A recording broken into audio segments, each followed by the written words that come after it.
Welcome to the show that explores the methods and strategies on rocking the financial side of your music business. With over 40 years combined experience, here are your hosts, Chris Webb and Dave Tampkin. Welcome to Musicians Tip Jar, where we talk about musicians and money, where we believe home is where the heart is, and work is wherever you know someone. I'm Chris Webb, joined by my co-host and the recent relocated Madisonite, Dave Tampkin. Thanks for having me back, Chris. Madisonite, that's the first time I've heard that, but you have family here. I hear Madisonian. Yeah, I mean, you basically moved from Boulderite to Madisonite. So I'm just going to start saying Madisonite. I'm also noticing that since we've been doing video, every time that we start, it's just me smiling or laughing at nothing because no one gets to hear what we're talking about before you start. That's so true. Even this one, welcome to Musicians Tip Jar, and me just laughing at that every time we start. Well, today we get to sit down with the talented artist Andy Sydow and discuss how he built his income stream so that he was able to still relocate to Nashville from Denver and maintain working in both locations, as well as touring and recording and all these other things he does. How do you say his last name? Sydow. Sydow. Can't wait for everyone to hear how he pronounces the same each time. It's not Sydow. It's Sydow. You know, you have to say Sydow, not Sydow. Oh, I changed that up there, didn't I? I don't know. We'll put a little clip of that so we can all analyze it deeper. All right. But today's quote comes from the great guitarist Trey Anastasio. Anastasio. It's Anastasio, not Anastasio. He says, ideally, the point of music is community, not the player. Musicians are simply channels to link the audience to the music and to each other. This week's nonprofit, everyone, is from Nashville. Music Neighbors. They advocate for the diversification and growth of Nashville's music communities through their 501c3 nonprofit media programming. Their services range from funding studio recording sessions to providing a platform for artists to discuss how they utilize music to self-heal and enrich their city's culture. Their ambition is to connect people to more Nashville music artists of all genres. They believe diversity in music is important and work hard to create a safe and positive space for the community to discover new music. Check them out at musicneighbors.org. All right. Americana rock, folk, singer-songwriter Andy Sydow is doing a bit of everything in the music business these days. In a career spanning over a decade now, Sydow has released several albums and singles, toured internationally, received AAA airplay, been a finalist on the Kerrville New Folk Songwriting Competition twice, and supported numerous acts, including Shane Smith and the Saints, Dick Dale, Samantha Fish, and many others. We hope you enjoy this. Let's go.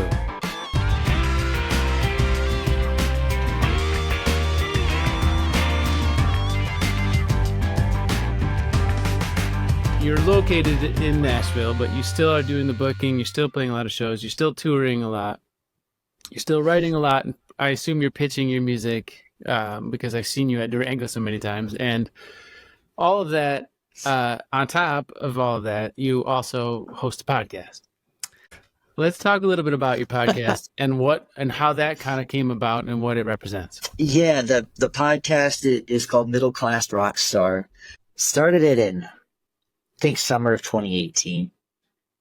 And it's gone through phases of weekly episodes, and then I'll take a few months off and, whatever. But I just really it was hugely influenced by E-Town, to be honest, because I grew up going to that.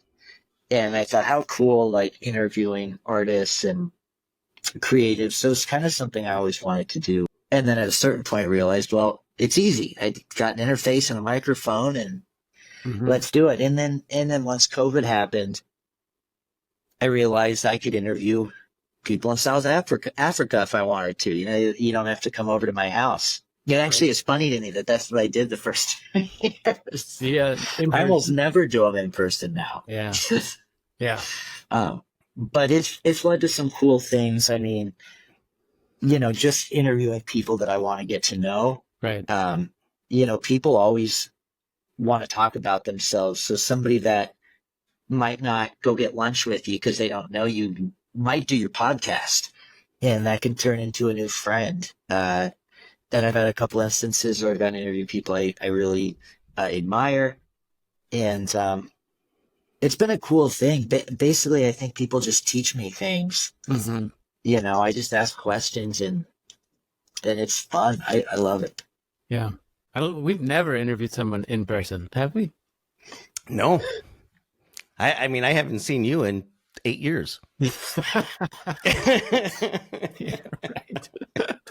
I don't even know what you look like from the waist down. I have no idea. I did notice with your podcast, and especially on your website, you brought that into Patreon as well. Can you tell us a little about how you use Patreon with all the things that Chris just mentioned that you do? Well, I'll start off by saying that I am not a super successful Patreonist. You know, that's something I'm working on. And right now, just trying to post extra stuff on there to get in the habit of it so that I really am providing extra value for patrons. I think a lot of people start one and then, what do you do? But I've been using it for early releases on a lot of things, whether it be podcasts or songs. I ask for opinions on things, and then I do like little extra stuff too. You know, I interviewed Mickey Raphael, who's been Willie Nelson's harmonica player for the last 50 years. And I had my buddy Nick Clark as a guest host because he can speak harmonica. And after the podcast was over, the two of them just started nerding out about the harmonica in certain recording sessions. I just hit record. This was before Zoom told you that it was recording. So I just secretly captured the whole thing. Now you have to consent. But I just record. It was like 15 minutes of me just sitting there being blown away by this conversation. And at the end, I said, guys, I recorded that. And I'm not going to put it on the podcast, but can I toss it up for patrons? And they both said, yeah, of course. So sometimes stuff like that happens. And that's magic. Mm-hmm. That's pretty awesome. Chris usually just hits stop recording as soon as it's done. And then he's like, gotta go, bye. And I feel this longing to connect with him. And he's just like, yeah, you've been doing this the whole interview. This is what I need from you right now. Yeah. Well, and he hasn't seen you from the waist down in 8 years, he said. So, maybe stand up at the end of the interview. I don't know. You want to see those thighs when I see him act. Well, one thing that you do a fantastic job at, and you say you might not keep up with being a Patreonian, but I started making soundproofing for my studio here because of the soundproofing you have in your studio that you taught everyone how to make on Instagram. Well, you do a fantastic job on Instagram. You are not pointing the finger at yourself all the time. It's awesome. It's a jab punch. Let me show you this. Let me show you that. Something fun and exciting. And then let me tell you about my music. But I came across that episode because it wasn't your face about making those soundproofing. I'm like, I could do that. And then at the end, it's you. I'm like, oh, that was awesome because it made me want to do it even more knowing it was you. And for whatever reason, I just think it's very entertaining and you do a fantastic job of just being human and you're continuing a conversation from post to post. Well, I appreciate that a ton. Thank you. Yeah, that means a lot. And it's something that I really struggle with and I'm really insecure about a lot of times. I go through phases where I feel like this is going great. And I go through other phases where I feel like I spent a ton of time on it, but I don't see the numbers there. And I know it's poisonous to think about numbers. And I can't imagine being 16 years old and feeling that pressure. I was an adult before social media became huge. And I feel kind of fortunate about that, but from an emotional standpoint. But, it's a tricky thing because you see more and more artists that are going on tour are staying home and making content and then going on the road instead of just going out on the road. So there's something to doing it and doing a good job of it and being authentic. And it's incredibly hard to be authentic and be yourself sometimes, as weird as that sounds. Yeah. Just because of the world we live in. It's one of the most difficult things, and to not beat yourself up about something that you're really proud of, that you spent a lot of time on, that got 8 likes, because that just, man, it just happens sometimes, you know? Mm-hmm. Mm-hmm.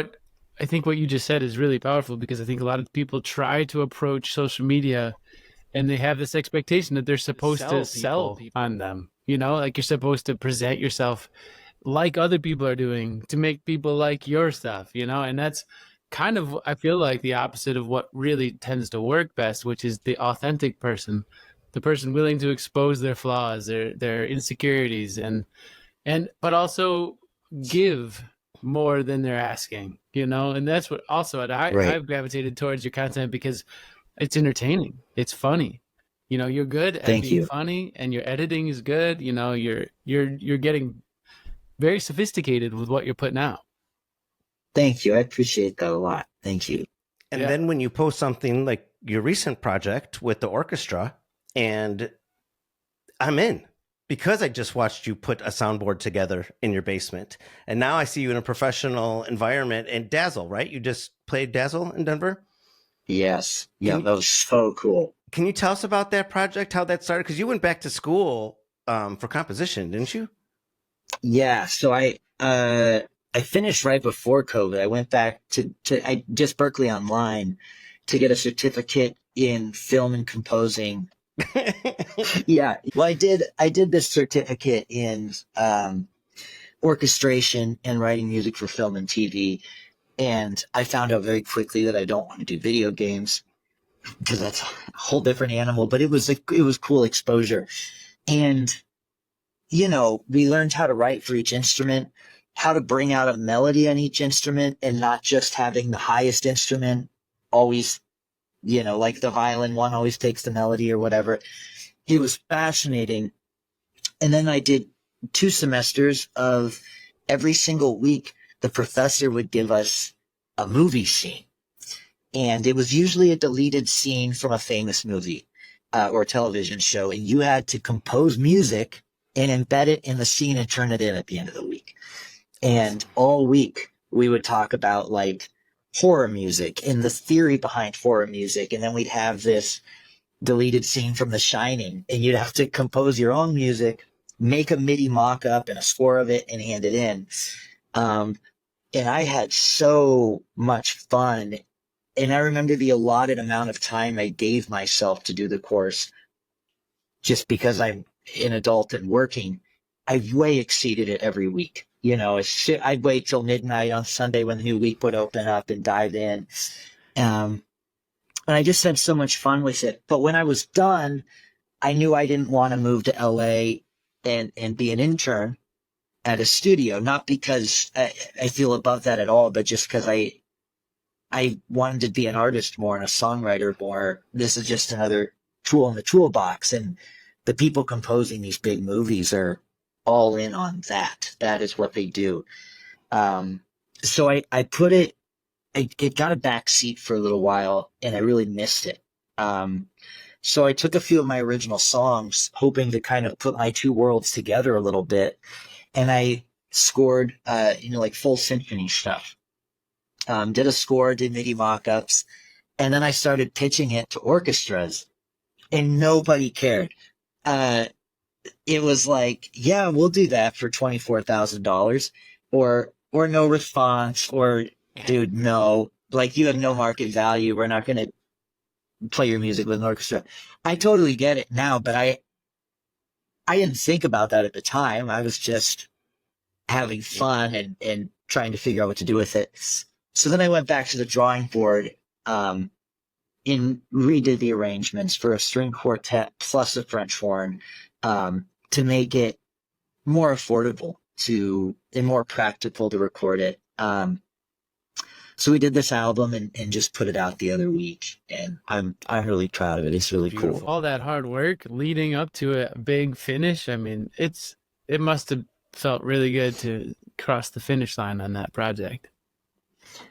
It was, yeah, it was a really different experience too, because they're classical musicians. You know, you don't get together and rehearse your band a bunch of times. They go to the studio. Mm. You go into the studio and everyone's sitting in a circle with some room mics, and you hand them sheet music. And all of it was pre-prep. And then you get into the room and it was like 3 takes on every song. We took the best one and that was the record. Yeah. And it was the same thing with the show. I had to arrange more songs to fill up the full time slot. Mm-hmm. And you can't like talk to the audience between the first chorus and the second verse. Like, how's everyone doing tonight? Because the musicians are all like measure 42, measure 43. Yeah. Yeah. Yeah. It was so cool. And I'm looking at possibilities of touring with it. I've been chatting with several different people about bringing it to other towns and using local players, even students, high school and college students, to read the music in the individual towns. Mm. Wow. That would be amazing and unique. Yeah. I don't know if I've heard anybody doing that. That's great. And if, you know, if they're young, you don't have to pay them. So child labor is really, really less expensive. Oh yeah. I mean, yeah, that's, you know, get them to make some t-shirts and knit a hat for your merch, right? You know, and play the violin on your tunes while you're on tour. exactly. Feed them in pizza. Right.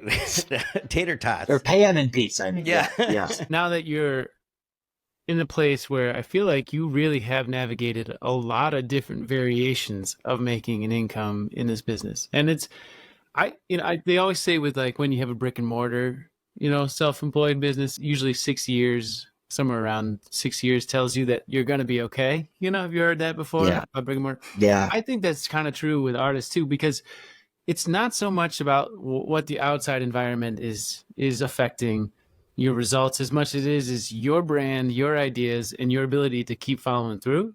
The way I see it is you've crossed that mark. You know, here you are. You're from here on out, it's just growth. And that's how it should be, redefining what it is you like and continuing to expand on those things.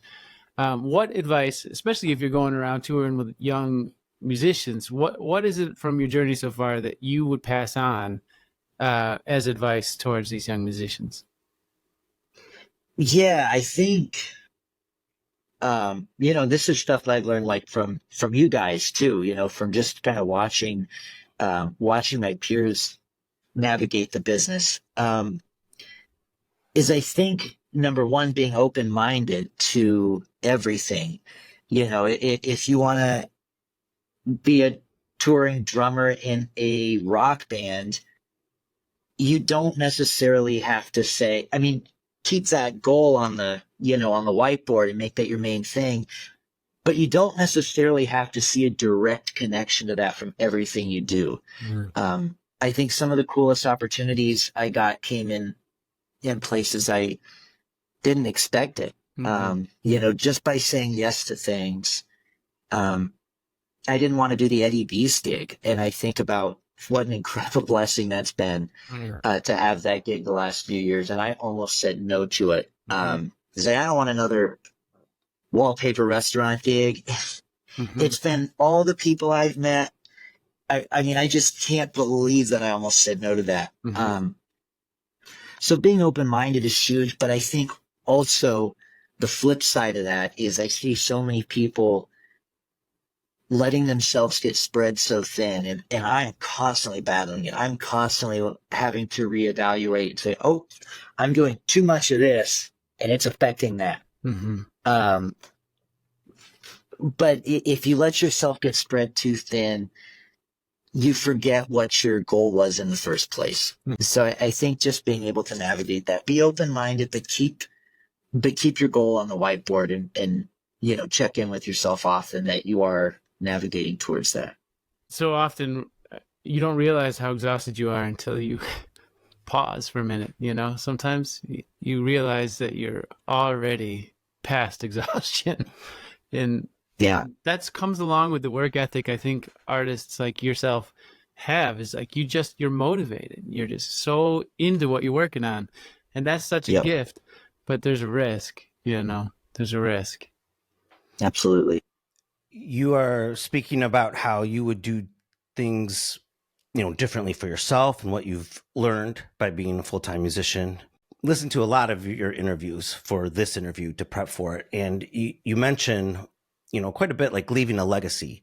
How do you balance your artistic goals with financial stability?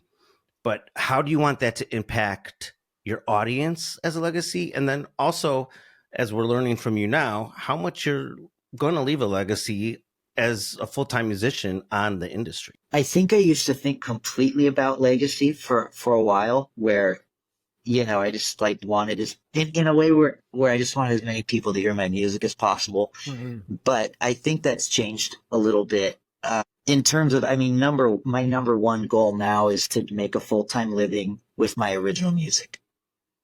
Whether that's touring, sync placements, a little of this, a little of that. That's my number one goal, because I think about, I want to own a house and raise a family. It would be a good father that can go to Little League practice. I think the legacy has changed a little bit from, not necessarily being as famous as possible, but rather just being really good at what I do and constantly getting better, putting myself in different positions, and hopefully influencing other people in a positive way. Chris started taking yoga classes when he wanted to put himself in different positions, but that might be something that might help if you go that route. I can't. I am terrible at yoga. Okay. Yeah. If you guys could see me from the waist down right now, you'd be amazed. Ann and I don't have kids, but I know it is possible to do what you want to do and hit those goals, Andy, because I get to, be friends with Chris Webb and see what a great husband and father he is to, two beautiful children, that he gets to do this as a living, always improve as a singer and a musician, and do the things he wants to do in the industry. So I think you just keep doing what you're doing and you'll have no problem hitting those goals. I appreciate that. What do you have coming up next? Well, we could end the interview with that. We don't have to take up too much of your time. Let's see. The final release was great. Oh yeah, that's coming up. My gosh. Where would everyone sign up for this newsletter? If everyone in real time right now listening to this podcast wants to get this newsletter, where do they go for that? Yeah, you can sign up on my website, just andysydow.com. I think it's just right there on the homepage. And how do you pronounce that? Sydow? Sydow. You got to get mad on the front end, not the back end. Okay. Sydow. But so in the summer of 21, I had this incredible opportunity to record an album with my biggest musical influence, Anders Osborne. So awesome. And he picked me up from the airport in New Orleans, and we, spent 3 hours in the car, and we were cooking meals together and living together for the week. And we made this wonderful record that I'm so proud of. And I haven't put it out yet. So it's finally going to come out this year. I was spending time pitching it to some indie labels and trying to figure out a good release strategy and figure out fundraising and stuff for promotion. And I decided I'm just going to do a Kickstarter for promo purposes, which I've never done before. So it'll be interesting. And I'm going to put the album out independently. So the first single, I think, is going to be in mid-May. And that's kind of going to be the next few months, is focusing on that record, which I just listened to it again the other day after not hearing it for the longest time. And it's just, my gosh, if you'd have told 18-year-old Andy that I was going to make a record with Anders Osborne, that's wild. That's just wild. Congratulations. He's fantastic. He's a wonderful artist, and was a great producer. Really insightful. Well, if you want us to sign a non-disclosure clause just to listen to it, maybe for our next car ride before you release it, we're happy to do that. Yeah, I'll send it to you. Yeah. I mean, honestly, I would love to hear it, and I'd sign anything not to share it. So Oh, I'll take your word for it. It'd be more fun to sign something. 50% ownership. Yeah. Yeah. You give me the fine print, Andy. Yeah. I own this album now. That's why I'm not going to write or accept a contract, because I would miss something. Yeah.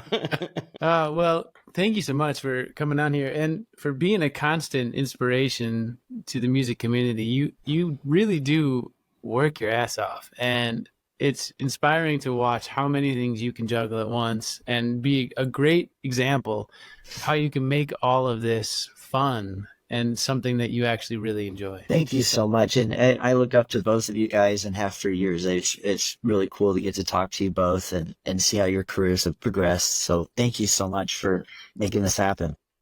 Appreciate it very much. Chris, last time I saw Andy, I had Megan Burt booked like it was a Valentine's Day gig at this this nice restaurant next to a hotel, and Brad and I were stuck in traffic for a while, and Andy and I have only met in person like once, so everything else has just been pretty much Instagram. I bug him, quite a bit, but just because he just feels like it's easy to reach out to him. He just feels so friendly, so I bug him a lot. But we got double booked on the same night, and he was already there set up, and the place was packed. So I was like, oh, we're late. Oh my gosh, how are we going to get through this crowd? Then I saw Andy sitting there. I'm like, oh gosh, now we just get to hang out and listen to Andy, because I don't want to play it. I'm rushing. I'm already sweating. So I go up to Andy and I go, do you take requests? He's like, yes, sir. I'd be happy to take a request. Well. I'm like, oh, this Dave Tamkin guy just requested some Bruce Springsteen, and he looks over his shoulder. He goes, is Dave Tamkin here? And I'm like, I was just like, oh, well, I'm Dave Tamkin. I just wanted to say hello. He's like, oh yeah, I can play that song for you. And then he's like, oh, were you supposed to play it? I'm like, I don't know what to say. I'm too embarrassed right now.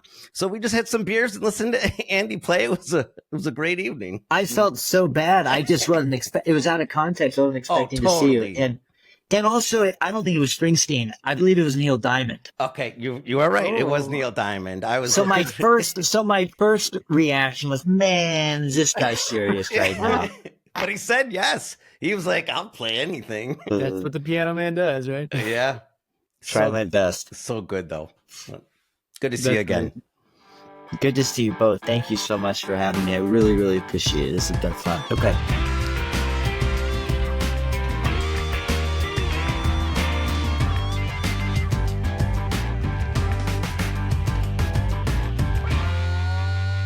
Well, that was a lot of fun. I mean, it's fun to sit down with somebody when immediately you already know each other well enough to feel like you can just be honest. Even in an interview atmosphere, I think that makes a big difference. And he's just somebody who's very confident in discussing things and just being himself. So it was really fun to sit down and talk with him. I liked how he described playing with Samantha Fish went swimmingly. I felt a real connection there. Well, there's a lot of connections there. I mean, it's funny that we have crossed paths in the music community here in the metro area of Colorado so many times. And it makes you realize that there are so many ways that the community is interacting. Even if you aren't directly helping each other, you're amongst each other and therefore helping each other. It is funny how the paths can overlap and stuff. And we've had so many opportunities to discuss this with other artists. And it's funny because I was only a couple of years behind starting at the University of Colorado, Denver, then after he left. But, he's a great example of what that program can help set musicians up for such great success. The first time I heard him play, we played a show together at the Castle Rock Fest in Colorado, and he just went from instrument to instrument and played them so well. It was very inspiring. Had a great sound check. Couldn't wait to just listen to the whole show. Fantastic stage presence. We got up there afterwards, nothing but feedback and distortion from the monitors. And I could just see him smiling up in front. And I'm just like, oh, first impressions. And it took us about 30 minutes before we could even start play for like a 10-minute changeover. But he was so nice afterwards. It was just embarrassing to have to, I don't know, hear something so awesome for like an hour and a half and then get up there and have Brad and I and Chad just look at each other like this is the first show we've ever played in our life. You know, you actually bring up another really good point too that we didn't really discuss with him, but being a multi-instrumentalist is such a utility that he has that is rare. I mean, just being able to play guitar and sing like you and I do is actually a powerful combination to increase your revenue streams and give you more options on how to create more revenue. But the fact that he can play the guitar and piano I'd say is his main instrument, he would say, but he can play the guitar really well and he can play other instruments too quite well. Allows him slide player. Have you heard him play slide? Yeah, I've seen. Yeah. And so there's so many ways that he continues to diversify, and that's really what this kind of interview highlighted to me was that his passions are, you know, giving him ideas, and then he's just like, yeah, sure, why not? I have a banjo, I'll go teach banjo, you know. So it's like the idea of being a creator sometimes is like just having the idea is enough. And then being willing to figure out how to just do something with that idea. It sort of just happens as the path goes. He reminded me of Zoe. She has that mentality too when she was asked to play stand-up bass at Red Rocks. And the singer was like, do you know how to play stand-up bass? And she's like, absolutely, I do. And then she started to learn how to play stand-up bass. Yeah. Went and rented one. She never played one before. I was like, yeah, go get him. Right. And that's a good comparison too, because Zoe Moff is another graduate of the same program that we've interviewed on the show. And she was our intern for a while. And now she just got a job. She's an A&R rep now. And so again, like she had no experience. We know that she didn't have any experience doing that job, but yeah, the idea probably popped in her head and she's like, yeah, okay. I like artists. I know how to network. And I know how to same work ethic too, that would sit there next, to the board and learn from her mentors. So I'm sure she's going to soak up all those, inspiration from the people that she works with. I enjoyed how Andy said that he started saying yes to more gigs. And this episode is coming right after how we were saying, learn how to say no to gigs. Mm-hmm. But how would you know unless you tried it? And I think those were two different perspectives where he took a gig he wasn't really sure of, didn't know, and said yes to try new things. And he was so happy that he did. Yeah. Where we were also saying you could do enough of a gig that you know about where you have to prioritize them. Yeah. I mean, it's almost like you preface that by saying you say yes to everything until you understand what you want to say no to, right? Mm-hmm. That's kind of what we want musicians to think of at the beginning of their careers. But it also that reflect directly against building all of those revenue streams, right? Because some of them became routine gigs and routine opportunities and led towards other ways of creating revenue streams. And some of them he just knew to say no because it wasn't worth it. But also that saying yes to all those things in the early years. I mean, that's the easiest way to build community, which is also something that you've done really well. Is you still say things, you say yes to things that I would say no to, and you benefit from those things when you say yes to them. And I've seen that happen. And it's been a little reminder to me to stop saying no to everything so quickly and try to go through that list of things that we do in the other episode about how to know when to say yes. Well, just because I'm willing to spin around a pole in the middle of a dance floor, Chris, doesn't mean you have to as well. To each your own. Anything you can do, I can do better, Dave. You have to sing it if you're going to say it. The way we have it listed to discuss this is talking about his move to Nashville. But he keeps saying through the whole interview that his goal is to be an artist, to be a singer-songwriter. And he had that goal from the beginning, and Nashville was just the place to go to keep pursuing that goal. Yep. And having those goals put you in the driver's seat of your career. And without those, we've discussed this in season 1, like throwing darts. If you don't know, you're just throwing at a board wherever your life is going to take you if you don't aim for something. So it's nice that he has that on his horizon. Yeah, and we'll focus more on that in the next episode. But he also learned that relocating didn't mean giving up what he had already built. And I think that's something we think is so threatening. Like we would dismiss the idea of relocating. I personally am in a place where my wife's like, well, would you like to live internationally sometime? And I'm like, yes, I would, but I can't because I've built everything here. But his talking about this and his demonstration that he's found a way to balance the two reminded me that this is, again, don't say no so quick, right? Like look at the options and look at what you really want, and then look for ways to continue developing those relationships that you've built in those communities to nurture ways to make those revenue streams still exist and be able to continue towards the next big goal. Well said. I don't think he was impressed by my tattoo, honestly. Dalen worked hard on that. Took her 4 minutes. Took me 4 days to get that tattoo off me. His was pretty kick-ass, though. Not like those college days when you pass out on the couch, right? And wake up with it on your forehead. Today's the eclipse. Speaking of puppies earlier and how he brought up his second puppy into his family. Are you noticing anything with your animals with the eclipse today? I guess not particularly. I mean, I guess my cat's being a little nicer than normal. Well, I don't know if you can. Let's see if you can see her back there. Sleeping away. Yeah, but like scared of everything today. And normally she don't give a shit.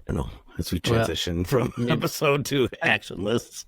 Maybe she just needs to lean on her support group a little bit more. Find her way of keeping going with the community. I got her glasses so she can go outside and hang out with all the other pups, Look into the sun if she wants. Nothing's stopping her. Yeah. Well, it sounds like you've given her an action step. Yeah. Well, our action step for today for all of you is to list the main people who support your various revenue streams. The ones that help those streams to actually flow. This exercise will help you see both how and who are the people that are helping you maintain your income and are the core in this community of your own. And we know your time is valuable. We appreciate you spending this time here with us and being a part of our community. It's our hope that you feel that sense of community and that I can't say community anymore, but that if you do feel that sense of community here at Musicians Tip Jar, that you'll help spread the word to make us all stronger. If you'd like to get a hold of us, what's the best way to do that, Dave? You could connect with our community at musicianstipjar@gmail.com, or if you check out our website, you can see so many resources and discounts and sign up for our free budget and forecasting tool. And of course, if you find this information useful, take that moment just to rate or subscribe to this podcast so that we can help keep you up on the finance side of your music business. As always, thank you for joining us. And remember, there is already enough for everyone. You just need to know how to get it. Until next time, on behalf of Dave Tamkin and myself, stay happy, healthy, and wealthy. Remember this, if you're not building a community with your music, then you're simply building a commodity. This is Musicians Tip Jar Community. Oh Lord, I could use somebody. Nothing on this show should be considered specific, personal, or professional advice. Please consult an appropriate tax, legal, business, or financial professional for individualized advice. Individual results are not guaranteed, and all discussed strategies have the potential for profit or loss. The hosts are operating on behalf of Musicians Tip Jar LLC exclusively. Could use a little help here. Could use some help. Could use a little help here. Could use some help. Could use a little help here. Could use some help. Could use a little help here.